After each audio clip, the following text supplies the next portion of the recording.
Good afternoon from lovely Centralia, Washington. We left Seattle today. It took forever to get out of town. Seems like we hit every stoplight. Um, we had a really great roll out of town with a bunch of friends who represent Livestrong very strongly in Seattle. Um, Pat Chatfield um, and a couple of his friends. And then our friend Doug, who was part of the Livestrong Day spin, sidewalk spin in Seattle, met us a little bit further out of town and rode us about halfway to our destination. So, um, quite a difference from last year when Rick and I rode out of St. Augustine, Florida, and we didn't really know anybody over there, so we ended up riding by ourselves, and it was something like 95-degree heat and 100% humidity. Today it was 64 degrees, cloudy most of the day, and then for a couple of hours in the afternoon, the sun came out. So it was a really enjoyable day of riding. Um, we had two cancer dads with us, as you saw in the morning dedication. John Bennett, um, whose son Brock is almost 5 and is cancer free on Wilm's tumor after going through Wilm's tumor treatment. Alex Weinert, whose son Owen um, has leukemia and will be on treatment.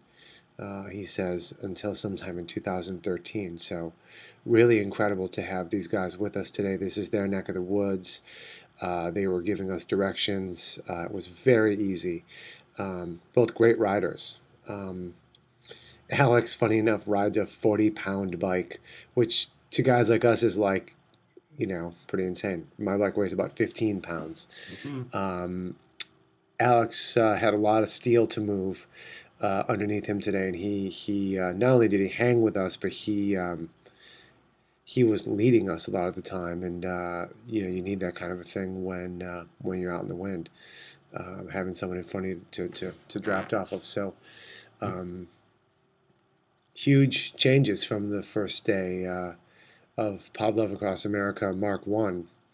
Been talking a lot with our crew out here, Rick and Chad and Kurt and Stan, the guys that I lived with last year for 42 days on the road, and talking about how great it feels that clearly Pablove Across America and the foundation itself have grown quite organically and quite wonderfully since we wrapped the first ride on November 21 of last year. I don't want to forget about Brian Yates, our good friend from LA, whom we ride with all the time.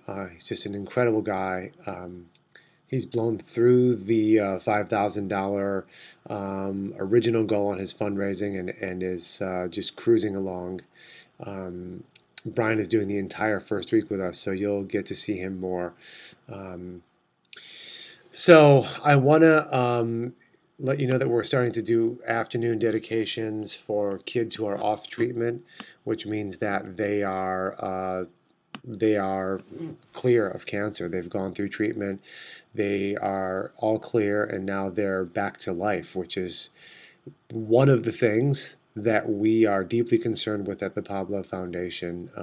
Ultimately, that's the only thing we're concerned with, is that people who receive that diagnosis, children who receive that and go through treatment, can go and start kicking butt in life. The research that we will begin funding starting in the first quarter of next year is all about getting kids who are diagnosed to get through treatment quickly with their bodies fully intact and to get back to life. Zechariah Merrell is he's just recently off treatment. He's actually starting on October 3rd. He's starting second grade, and he's a Wilm's tumor survivor. If you're just tuning in, my son Pablo was diagnosed with cancer on May 17, 2008, and he fought for 13 months and 10 days, and he lost his battle with cancer on June 27 of 2009. So anytime we can come in contact with a child and a family who have kicked Wilm's tumor and are starting second grade, getting back to it, it's really really a precious, deeply meaningful thing for us.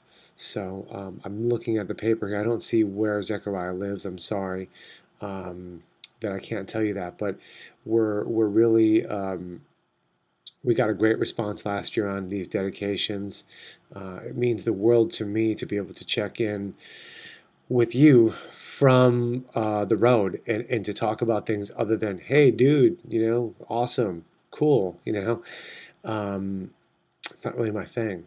My thing is to stand here and fly the flag of the Pablove Foundation and fly the flag of pediatric cancer and have the Pablove Foundation and me as an individual contribute to the cancer conversation. It's almost dinner time, so we will from here on out start posting the morning dedication in the morning, right when we pull out Suman from Dangerbird, who's driving our truck and is part of our crew. We'll be posting those things right away in the morning so that you'll be able to check them out in the morning. The afternoon dedications will, from here on out, will happen somewhere between 1 and 2 Pacific time, and then of course our evening dedications will happen sort of, whenever I'm having the feeling post dinner. So, thank you. The support we're feeling through the internet, through Twitter, Facebook, YouTube, the blog, emails, when we were on the radio in Seattle, absolutely incredible. At the Minus the Bear show in Seattle. Absolutely incredible. Thank you. I ask you to consider supporting us financially if you are able to and you have not yet done so. I ask you to please push PabloveAcrossAmerica.com around in your social networks. Please do whatever you can to help us. Sometimes it's as simple as sending out a personal note to a bunch of people in your life that you think may want to make a charitable contribution. Many of us are at an age, I'm 38, where we have always wanted to contribute to a charity, but we've never really found the one that's right for us, or we just kind of never get around to it. That was always my thing. I never really got around to it. And now that Joanne and I are in a position where we have founded a nonprofit and we're asking other people for contributions, we're very conscious of the fact that it's important for us to do this, to give and to ask people to donate to our foundation. It's an important thing in the world. We appreciate your help. We appreciate your hearts and your eyes on this video. And with that, I'll see you later.